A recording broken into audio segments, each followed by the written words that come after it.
तो अमीर Chand Jagdish Kumar exports IPO के बारे में बात करने वाले हैं कि कितना इसमें जीएमपी चल रहा है और क्या इसमें अप्लाई हमें करना चाहिए, कितना प्रॉफिट बन सकता है, उसकी तरफ नज़र डालेंगे कि एस्टिमेटेड लिस्टिंग गेन की तरफ भी क्या एस्टिमेटेड लिस्टिंग गेन हो सकते हैं। तो चलिए आगे बढ़ते हैं। हेलो दोस्तों, मेरा नाम है Rahul and welcome to my channel.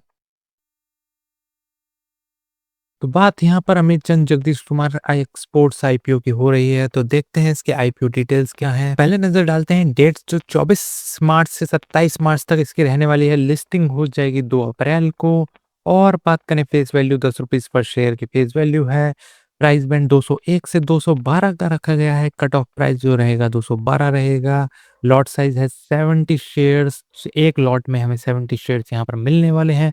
Fresh capital ही है, पूरा का पूरा पैसा कंपनी को जाने वाला है। एक अच्छी बात हमें यहाँ दिखाई दे रही है। चलिए आगे बढ़ते हैं और डिटेल्स की तरफ। तो टोटल इशू साइज जो रखा गया है वो 440 करोड़ का रखा गया है। फ्रेश इशू है यहाँ पर 440 करोड़, पूरा का पूरा फ्रेश इशू जैसे मैंने बताया। अब आगे बात करें इसमें, जैसे कि डेट्स मैंने बता दी थी, 24 से 27 मार्च तक ओपन रहने वाला है। लिस्टिंग हो जाएगी 2 अप्रैल को। अलॉटमेंट मिलेंगे मंडे 30 मार्च के दिन, और क्रेडिट्स ऑफ शेयर्स और रिफंड्स जो मिलेंगे आपको 1 अप्रैल को मिल जाएंगे। तो आईपीओ रिजर्वेशंस की तरफ नजर डाल लेते हैं। आईपीओ रिजर्वेशंस क्या चल रहे हैं। क्यूआईबी के लिए जो अभी तक दिखाया गया है, क्यूआईबी के लिए रखा गया है 50%, रिटेल के लिए 35% और एचएनआई के लिए 15% का कोटा यहाँ पर फिक्स किया गया है।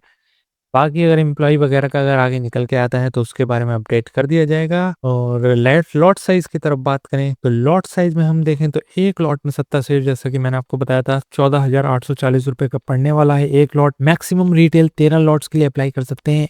एक उसका अमाउंट बैठेगा आपको 1,92,920 रुपए का। उससे ऊपर आप स्मॉल एचएनआई में 14 लॉट्स और बिग एचएनआई में 68 लॉट्स तक अप्लाई कर सकते हैं। तो कंपनी की डिटेल्स की बात करें तो 2003 में कंपनी बनी थी। Amir Chand Jagdish Kumar limited is the processor and exporter of basmati rice and other FMCG products. Main चीज यही है। आगे आप जितना ये है पढ़ना चाहें आप पढ़ सकते हैं, आपकी मर्जी है। वीडियो को पॉज कीजिए, पढ़ लीजिए। बहुत ज्यादा मैं इसमें डिटेल में नहीं जाने वाला हूँ। मेन चीज जो हमारे लिए रहने वाली है फाइनेंशियल की तरफ नजर डालते हैं एक बार। फाइनेंशियल्स की तरफ नजर डालने के बाद देखें जरा, एसेट्स में रेगुलर हमें यहाँ पर ग्रोथ दिखाई दे रही है। ये 30 सितंबर तक का डेटा है, 2 क्वार्टर का ही डेटा यहाँ पर दिया गया है। फिर टोटल इनकम की बात करें तो टोटल इनकम में हमें ईयर ऑन ईयर बेसिस पर एक अच्छी ग्रोथ दिखाई दी है। पैट की बात करें 13 करोड़ पर 1317 करोड़ पर यहाँ पर 17.50 करोड़ ही बचा पा रहे थे।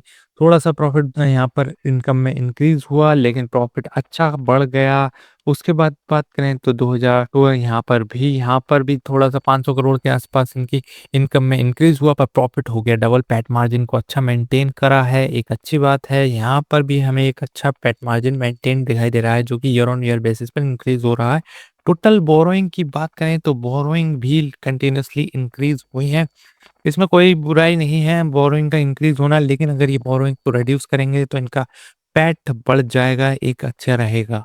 अब ऑब्जेक्ट ऑफ द इशू की बात करें तो funding capital requirements of the company 500 crore जाने वाले हैं फंडिंग कैपिटल एक्सपेंचर के लिए, कैपिटल रिक्वायरमेंट के लिए। कंपनी के लिए कोई भी बोरोइंग का यहाँ पर बात नहीं की गई है। बोरोइंग थोड़ी कम करने की कोशिश करते ज्यादा अच्छा रहता है, लेकिन हालांकि कंपनी जिसकी वो अपने हिसाब से ही चलाएगा। तो आगे देखते हैं हम केपीआई की तरफ। केपीआई में बात करें तो आरओई जो 30 सितंबर तक का डेटा है और 31 मार्च तक का डेटा है। अब ये दो डेटा है आपके लिए सबसे ज्यादा इंपॉर्टेंट ये है, क्योंकि ईयर ऑन ईयर बेसिस पर है। प्री आईपीओ के हिसाब से, प्री शेयर होल्डिंग वाले हिसाब से यहाँ पर 31 मार्च तक का डेटा दिया गया है। 30 मार्च तक का डेटा जो है आपको शेयर होल्डिंग जो आईपीओ के बाद रिड्यूस होंगी उसके हिसाब से बनाया गया है ईपीएस वगैरह में।